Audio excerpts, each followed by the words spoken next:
Game 3 ng PBA Finals. Si Jordan Heading muna yung nag-start for TNT and naging good thing naman as he hits the first points of the game sa outside. Pero yung hinahanap natin para sa Ginebra, kita natin sa body language ni Holt na he wants na dito pa lang gusto niyang umatake and makes a good decision to pass it to Japet Aguilar for the jam. And no offense guys, pero Japet needs to rest na talaga eh. Sana pagkatiwalaan ni Coach Tim yung ibang big man. Tas dito yung sinasabi nating problema ng Ginebra sa mga shot clock winding down na possession. Naging recipient si Stephen Holt and he did not disappoint. Makes the 3-point shot and nabuhay yung kanyang fire and kita natin sa mata niya na he wants this game. Next possession, hinanap na talaga siya ni Scotty. Catch and shoot, patay na naman para kay Holt. Long tunga lang. For TNT, magaling talaga silang maghanap ng mga mismatch. Tas dun sila pumupunta, CMAC to BGR.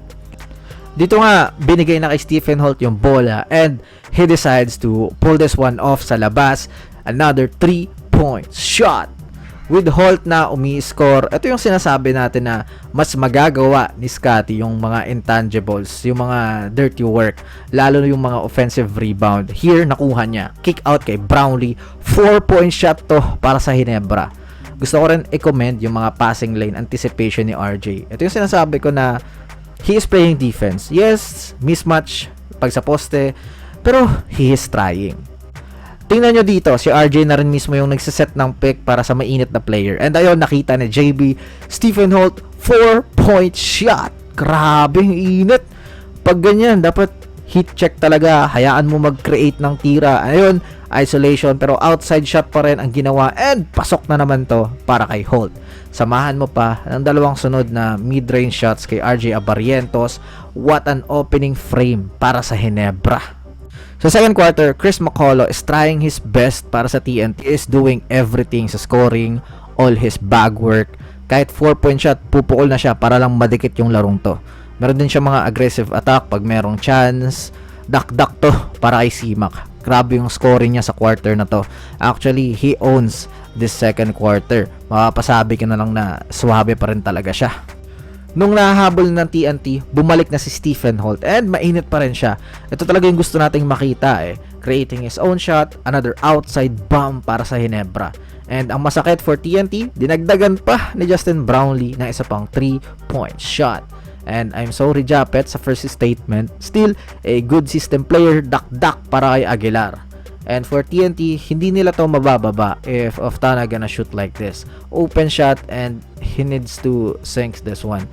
Grabe na yung buhat dito ni McCullough eh. 21 points sa second quarter lang, pero 17-point lead pa rin para sa Ginebra. Sa third frame, patuloy pa rin yung scoring ni McCullough, pero the locals of TNT is not on their usual game. Turnover, resulting sa puntos ni Justin Brownlee. But what can you ask for sa import ng TNT?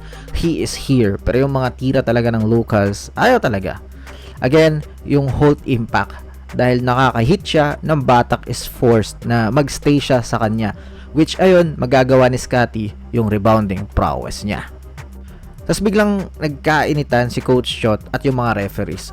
Marami siyang reklamo in this game. Though yung dalawang refs na yan, feel ko wala namang kinakampihan talaga. It's just yung quality ng calls nila ang sama. Eto, tingnan nyo. Siya yung nasa baseline. Natumba lang si Brownlee pero foul para sa kanya. On the replay, wala namang tumama. Pero the next possession, babawi naman siya. Kahit malayo siya doon sa action, tatawag siya ng foul sa Ginebra. Humawak lang si Troy sa kalaban, foul na. Walang pinapaboran pero bad quality.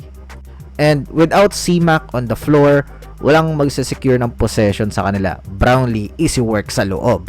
Then RR Pugoy is also trying para sa TNT as he hits some 3-point shots sa quarter na to. Pero ang laki pa rin ng lamang. In the final period, CMAC again para sa 4-point shot para mababa sa 10 yung lamang. Tsaka buti na lang talaga for TNT is merong help kahit papaano kay RR Pugoy. Kasi grabe si CMAC eh. Grabe pinapakita niya dito sa game 3 and 1 pa. 7-point lead na lang. We have a ball game. Pero RJ Abarrientos, I don't know how to describe this. Shot clock winding down. Tumira sa harap ni McCullough ng 4-point shot. Oh, mapapawaw ka na lang talaga eh. So, the next possession, Ginebra got the full momentum courtesy of Justin Brownlee. Malamig si RJ whole game, pero dito sa important quarter, he delivers once again. Maganda talaga yung looks niya if hindi si BGR yung nasa kanya. 3-point shot na naman para kay RJ Abarientos. Tapos diniin na rin ni Stephen Holt in the corner. Bang! Ginebra got game 3 ng PBA Finals. 2-1 na. Takeaways natin. So, yung tunay na meltdown ng TNT is yung kanilang Oftana and Nambatak. Walang signal yung dalawa. They can't hit their shots. Yung katawan nila is not ready for prime time.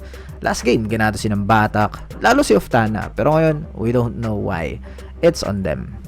For Ginebra, ayun, sana tuloy-tuloy na hindi maging gun shy si Stephen Holt kasi mas nagiging maluwag yung floor nila.